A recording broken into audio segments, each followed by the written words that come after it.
இன்றைய அவைத்த முரளியிலிருந்து பாப்தாதா கூறியுள்ள முக்கியமான கருத்துக்கள். முரளி தேதி 8/12/2024, ரிவைஸ் 13/2/2003 அன்று அவைத்த பாப்தாதா கூறிய மகா வாக்கியங்கள்.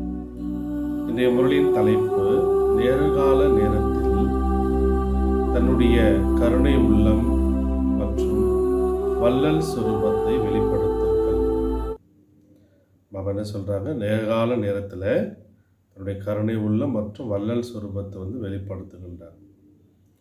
இன்று வரம் கொடுக்கும் வள்ளல் பாபா தன்னுடைய ஞான வள்ளல், சக்தி வள்ளல், குணங்களின் வள்ளல், பரமாத்ம செய்தி கொடுக்கும் குழந்தைகளை பார்த்து கொண்டிருக்கின்றார். ஒவ்வொரு குழந்தையும் மாஸ்டர் வள்ளலாகி ஆத்மாக்களை தந்தையின் நெருக்கத்தில் கொண்டு வருவதற்கு மனதார முயற்சி செய்து கொண்டிருக்கின்றனர். உலகில் அநேக விதமான ஆத்மாக்கள் இருக்கின்றனர். எந்த ஆத்மாக்களுக்கு ஞான அமிர்தம் தேவை, எந்த ஆத்மாக்களுக்கு சக்தி தேவை, குணம் தேவை, குழந்தைகளாக உங்களிடம் அனைத்து பொக்கிஷங்கள் அழிவற்று இருக்கின்றனர். ஒவ்வொரு ஆத்மாவின் விருப்பங்களையும் நிறைவேற்றக்கூடியவர்களாக நீங்கள் இருக்கின்றீர்கள். ஏன்னா உலகத்தில் பார்த்தீங்கன்னா ஒவ்வொரு ஆத்மாக்களுக்கும் ஒவ்வொரு விதமாக தேவைப்படுது. சில பேருக்கு ஞானம் தேவைப்படுது, சில பேருக்கு நல்ல குணங்கள் தேவைப்படுது, சில ஆத்மாக்களுக்கு சக்தி தேவைப்படுது. இப்படி எந்த ஆத்மாக்களுக்கு என்ன வேணுமோ அந்த விருப்பங்களை நிறைவேற்றக்கூடியவர்களாக நீங்கள் இருக்கீங்க. ஏன்னா உங்கள்கிட்ட எல்லா பொக்கிஷங்களும் அழிவற்றதாக இருக்கின்றார் பாபா. நாளுக்கு நாள் முடிவிற்கான நேரம் நெருக்கத்தில் வருகின்ற காரணத்தினால இப்போது ஆத்மாக்கள் ஏதாவது புது ஆதரவை தேடிக்கொண்டிருக்கின்றார்கள். ஆத்மாக்களாகிய நீங்கள் புது ஆதரவு கொடுப்பதற்கு நிமித்தமாக இருக்கின்றீர்கள். குழந்தைகளுடைய ஆர்வம், உற்சாகத்தை பார்த்து பாப்தாதா குஷி அடைகின்றார்.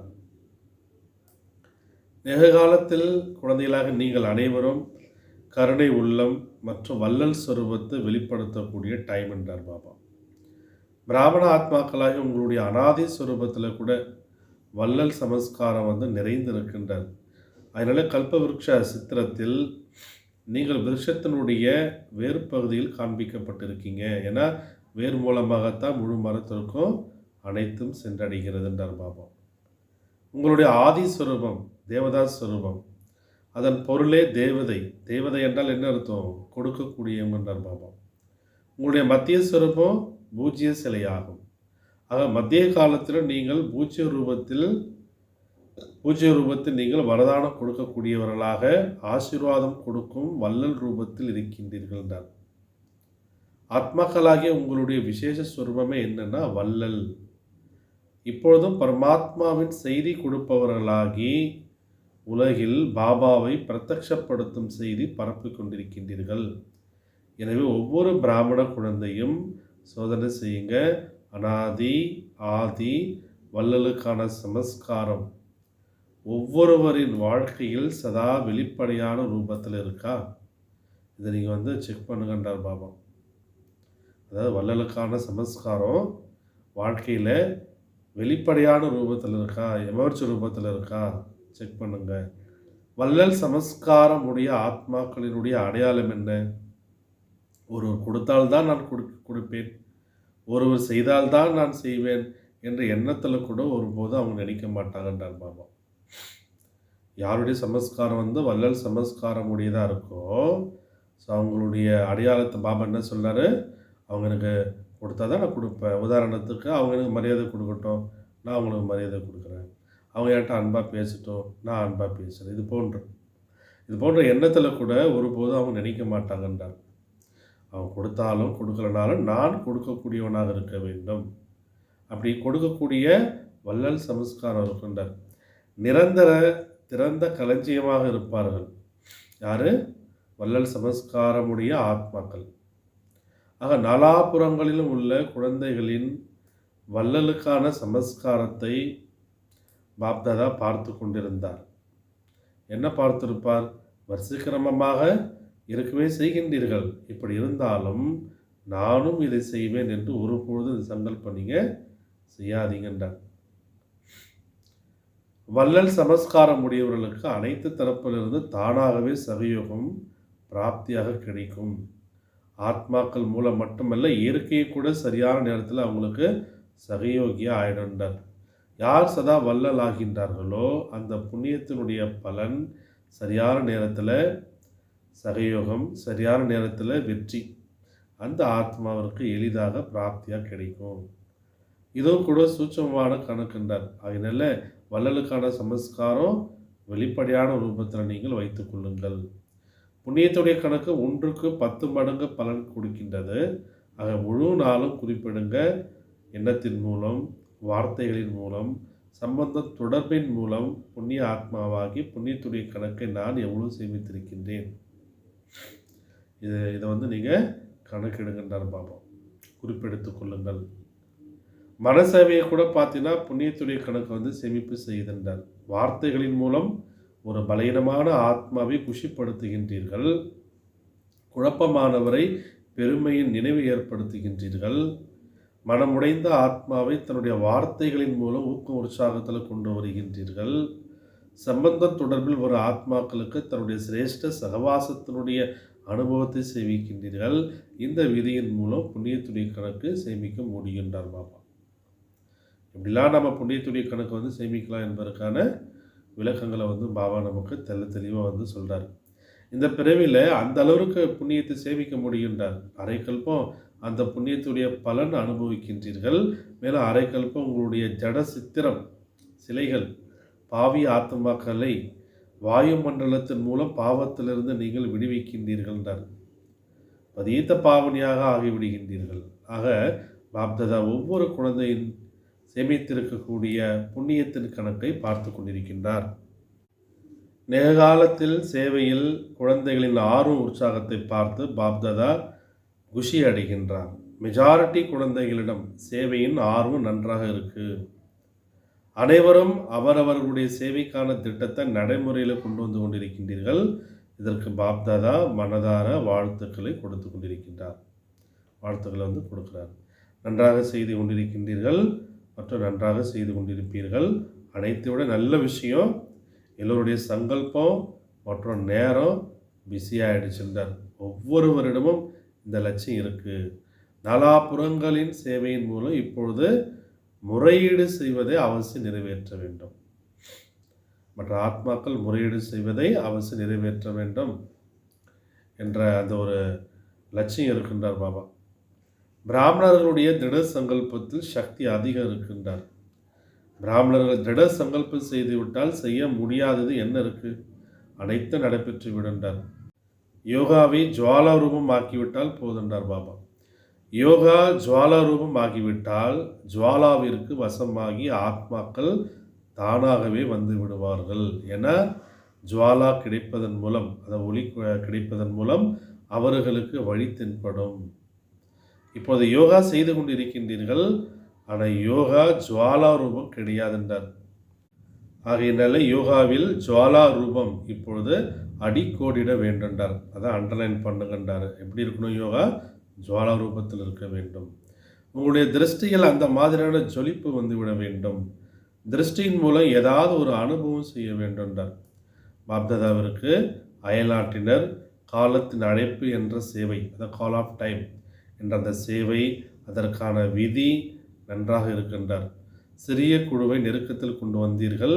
இவ்வாறு ஒவ்வொரு மண்டலம், ஒவ்வொரு கிளை நிலையம் தனித்தனியாக சேவை செய்து கொண்டுதான் இருக்கின்றீர்கள்.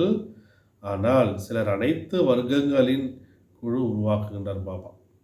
அனைத்து துறைகளினுடைய இந்த குழு நீங்கள் உருவாக்குங்க. சேவை அதிகம் பறந்து இருக்கு. ஆனால் பரந்த சேவையின் மூலம் நெருக்கத்தில் வரக்கூடிய தகுதியான ஆத்மாக்களினுடைய குழுவை தேர்ந்தெடுங்கள் என்று பாப்தாதா கூறியிருக்கின்றார். மேலும் அந்த குழுவை நேரத்திற்கு தகுந்தவாறு நெருக்கத்தில் கொண்டு வந்து கொண்டே இருங்க. அவர்களுக்கு சேவையினுடைய ஆர்வத்தை அதிகப்படுத்துங்கள். அப்படிப்பட்ட ஆத்மாக்கள் இருப்பதை பாப்தாதா பார்க்கின்றார். ஆனால் அவர்களுக்கு சக்திசாலியான பாலனை குழு ரூபத்தில் கிடைப்பது கிடையாது. தனித்தனியாக இயன்ற அளவு பாலனை கிடைத்து கொண்டிருக்கிறது. குழுவில் ஒருவருக்கொருவர் பார்த்தும் ஆர்வம் ஏற்படுகிறது. இவரால் இது செய்ய முடிகிறது எனில் என்னாலும் இதை செய்ய முடியும், நானும் செய்வேன் என்ற ஆர்வம் ஏற்படுகிறது. இப்பொழுது குழுவாகி சேவையின் நடைமுறை ரூபத்தை பாப்தாதா பார்க்க விரும்புகின்றார். நன்றாக முயற்சி செய்து கொண்டிருக்கின்றீர்கள். ஒவ்வொருவரும் அவரவருடைய வர்க்கத்தை, ஏரியாவை, மண்டலத்தை, கிளை நிலையத்தில் செய்து கொண்டிருக்கின்றீர்கள். பாப்தாதா குஷி அடைகின்றார். இப்பொழுது சிலரை எதிரில் அழைத்து வாருங்கள்ன்றார். இல்லறத்தில் இருப்பவர்களின் ஆர்வமும் பாப்தாதாவிடம் வந்து சேர்கிறது. இரட்டை அயல்நாட்டினரும் இரட்டை காரியத்தில் சேவை மற்றும் சுய முயற்சியில் ஆர்வம் நன்றாக இருக்கின்றது. இதை பார்க்கும்போது பாப்தாதாவிற்கு குஷி ஏற்படுதுன்றார் பாபா. அயல்நாட்டில் நிகழ்கால வாயுமண்டலத்தை பார்க்கும் பொழுது பிராமணர்கள் பயப்படவில்லை தானே? நாளை என்ன நடக்கும், நாளை என்ன நடக்கும், இவ்வாறு யோசிக்கவில்லை தானே? நாளை நல்லதே நடக்கும்ன்றார். நல்லது நடக்கின்றது, நல்லதே நடக்கும். உலகில் எந்த அளவிற்கு குழப்பம் ஏற்படுமோ அந்த அளவிற்கு பிராமணர்களுடைய நிலை உறுதியானதாக இருக்கின்றார். அப்படி இருக்கின்றது தானே என்று பாப்தாதா கேட்கிறார். நாளை ஏதாவது நடந்து விட்டால் அப்பொழுது உறுதியாக இருப்பீர்கள் அல்லவா? என்ன நடக்கும்? எதுவும் நடக்காது. பிராமணர்களாகிய உங்கள் மீது பரமாத்மாவினுடைய கூட நிழல் இருக்கின்றார். நீர் புகாதது இருக்கிறது என்றார். அதை வாட்டர் ப்ரூஃபாக இருக்கின்றார். எவ்வளோ தண்ணீர் இருந்தாலும் தண்ணீர் மூலம் நீர் புகாததாக இருக்கும், வாட்டர் ப்ரூஃப். அதே போன்று எவ்வளோதான் குழப்பம் இருக்கட்டும், ஆனால் பிராமண ஆத்மாக்கள் பரமாத்மாவினுடைய கூட நிழலுக்குள் சதா ப்ரூஃபாக இருக்கின்றீர்கள். கவலையற்ற சக்கரவர்த்திகள் அல்லவா? அல்லது என்ன நடக்குமோ என்ற கவலை சிறிது இருக்கா? இல்லை, கவலையற்றவர்கள் நீங்கள். சுயராஜ்ய அதிகாரியாகி கவலையற்ற சக்கரவர்த்தியாகி ஆடாத அசையாத இருக்கையில் நீங்கள் செட் ஆகிருங்க. இருக்கை விட்டு கீழே இறங்காதீங்க. அப்செட் ஆவது என்றால் இருக்கையில் செட் ஆகவில்லை. இருக்கையில் செட் ஆகியிருப்பவர்கள் கனவிலும் கூட அப்செட் ஆக முடியாதுன்றார் பாபா. தாய்மார்கள் என்ன நினைக்கிறீங்க? சர்வசக்திவான் உங்களிடம் இணைந்திருக்கும் பொழுது உங்களுக்கு என்ன பயம் இருக்குது? தனியாக இருப்பதாக நினைத்தால் குழப்பத்தில் வந்து விடுவீர்கள். இணைந்து இருந்தீர்கள் எனில் எவ்வளவுதான் குழப்பம் ஏற்பட்டாலும் நீங்கள் உறுதியாக இருப்பீர்கள். நீங்கள் இருக்கையில் செட் ஆகிவிட்டால் பாபாவினுடைய பொறுப்பாகிவிடும். அப்செட் ஆகிவிட்டால் நீங்கள் பொறுப்பாக ஆகிவிடுகிறீர்கள் என்றார். ஆத்மாக்களுக்கு செய்தி மூலம் அஞ்சலி கொடுத்து கொண்டே இருந்தீர்கள் எனில் வள்ளல் சொரூபத்தில் நிலைத்திருப்பீர்கள். வள்ளலுக்கான புண்ணியத்தின் பலன் சக்தி கிடைத்து கொண்டே இருக்கின்றார். நடந்தாலும் சுற்றினாலும் நான் ஆத்மா சேவிப்பவன். இந்த கர்மேந்திரியங்கள் செய்யக்கூடிய வேலைக்காரர்கள். இந்த ஆத்ம நினைவின் அனுபவம் சதா வெளிப்படையான ரூபத்தில் இருக்க வேண்டும். நான் ஆத்மாதான் என்று இருந்துவிடக்கூடாது, கிடையாது. நினைவு எமர்ஜாக இருக்க வேண்டும்ன்றார் பாபா. மெர்ஜ் ரூபத்தில் இருக்கு இப்போ, ஆனால் எமர்ஜ் ரூபத்தில் இருப்பதன் மூலம் அந்த போதை, குஷி மற்றும் கட்டுப்படுத்தக்கூடிய சக்தி இருக்கின்றார். மஜாவும் ஏற்படும். ஏன்? ஏன்னா சாட்சியாக இருந்து காரியம் செய்விக்கின்றீர்கள். எனவே அடிக்கடி நீங்கள் சோதனை பண்ணுங்கள். செய்விப்பவராகி காரியம் செய்வித்து கொண்டிருக்கின்றீனா? எப்படி ஒரு அரசர் தன்னுடைய வேலைக்காரர்களை தன்னுடைய கட்டுப்பாட்டில் வைத்திருப்பார், கட்டளையிட்டு செய்விப்பார். அதே போன்ற ஆத்மா சேவிக்கக்கூடியது என்ற சொரூபத்தின் நினைவு இருந்தால் அனைத்து கர்மேந்திரியங்களும் கட்டுப்பாட்டில் இருக்கின்றார். மாயாவின் கட்டுப்பாட்டில் இருக்காது, உங்களுடைய கட்டுப்பாட்டில் இருக்கும். இல்லைனா மாயை பார்க்கும், சேவிக்கக்கூடிய ஆத்மா சோம்பலுடன் இருக்கிறது என்று நினைத்து மாயா கட்டளையிட ஆரம்பித்து விடுன்றார் பாபா. இப்படி ஒரு நாட்டில் அரசர் சோம்பலாக இருந்தால் என்ன பண்ணுவாங்க? எதிரி வீழ்த்திடுவான் இல்லையா? அந்த மாதிரி பாபா என்ன சொல்கிறாருன்னா, ஆத்மா நீங்கள் சோம்பலோடு இருந்தீங்க அப்படின்னா அப்புறம் மாயை கட்டளையிட ஆரம்பிச்சிடும். சில நேரம் சங்கல்ப சக்தி, சில நேரம் வார்த்தைகளின் சக்தி மாயாவின் கட்டளைப்படி நடக்க ஆரம்பித்து விடுகிறது. அதனால் ஒவ்வொரு கர்மேந்திரியத்தையும் தன்னுடைய கட்டுப்பாட்டில் நடத்துங்க. விரும்பவில்லை ஆனால் நடந்துருச்சு என்று நீங்கள் சொல்லக்கூடாது. எது விரும்புகின்றீர்களோ அதுவே நடைபெறும். இப்பொழுதிலிருந்து ராஜ்ய அதிகாரி ஆவதற்கான சமஸ்காரம் உருவாக்கும் பொழுது தான் அங்கே ராஜ்யத்தை நீங்கள் செய்வீங்கன்றார்.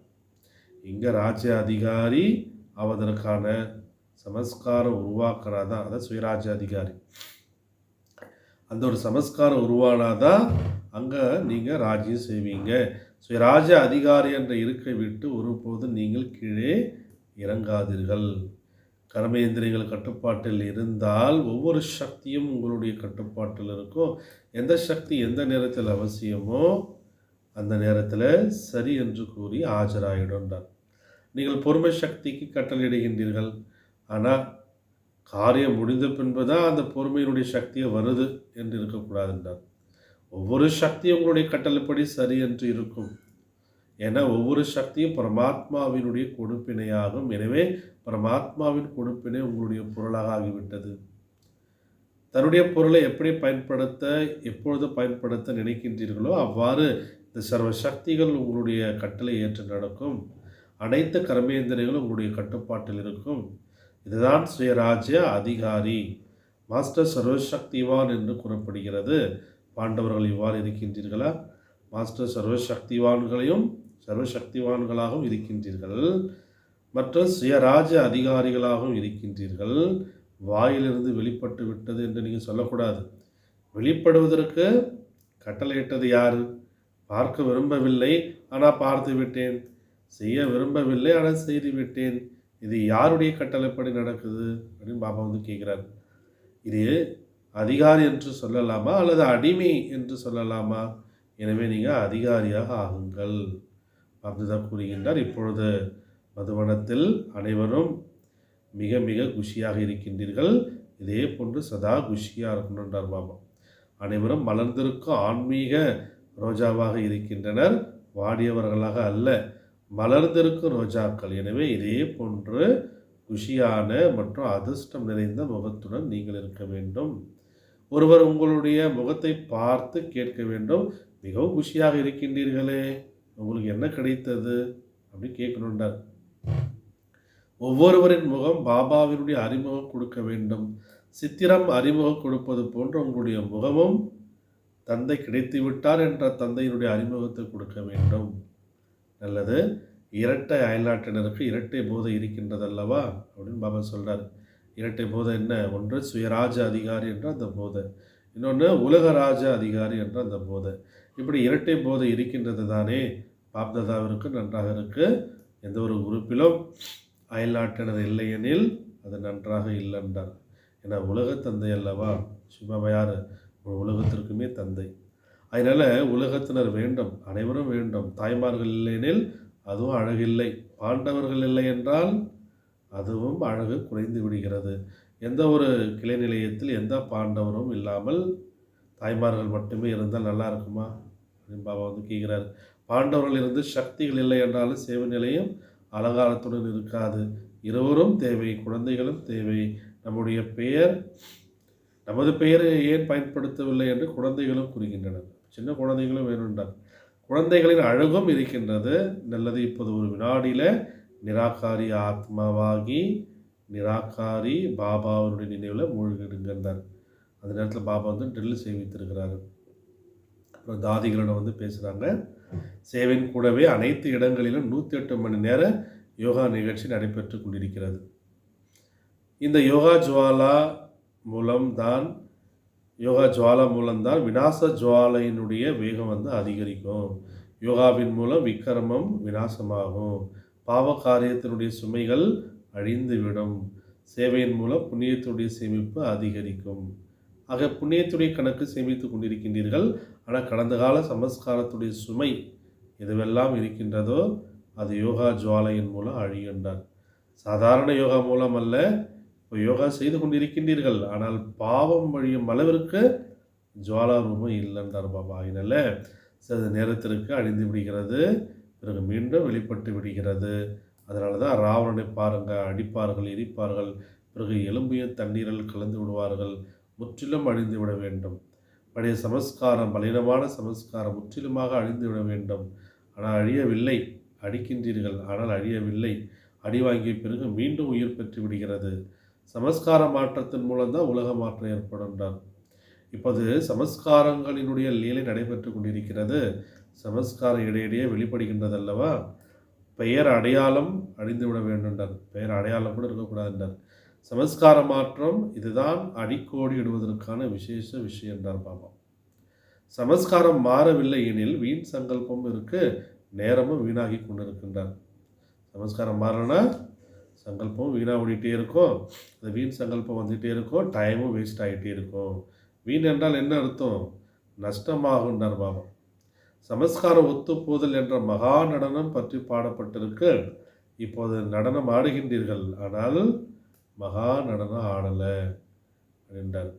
அடிக்கோடு இடவில்லை, திடத்தன்மை இல்லை, விதவிதமான சோம்பல் உங்களுக்கு இருக்கின்றார். நல்லது. வரதானம்: கர்ம யோகியாகி ஒவ்வொரு சங்கல்பம், வார்த்தை மற்றும் காரியத்தை சிரேஷ்டமாக்கக்கூடிய நிரந்தர யோகி ஆகுக. பாபா நமக்கு இன்னைக்கு என்ன வரம் கொடுக்குறாரு? நிரந்தர யோகி. கர்ம யோகி ஆகி ஒவ்வொரு சங்கல்பம், வார்த்தை மற்றும் காரியத்தை சிரேஷ்டமாக, அதாவது உயர்ந்ததாக ஆக்கக்கூடிய நிரந்தர யோகி ஆகுக. விளக்கம்: கர்ம யோகி ஆத்மாவின் ஒவ்வொரு காரியமும் யுக்தாக இருக்கும். ஏதாவது ஒரு காரியம் யுக்தாக இல்லை எனில் யுக்தாக இல்லை என்றார் பாபா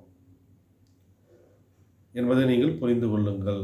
சாதாரணம் அல்லது வீண் காரியம் ஏற்பட்டு விடுகிறது எனில் நிரந்தர யோகி என்று சொல்ல முடியாது என்றார்.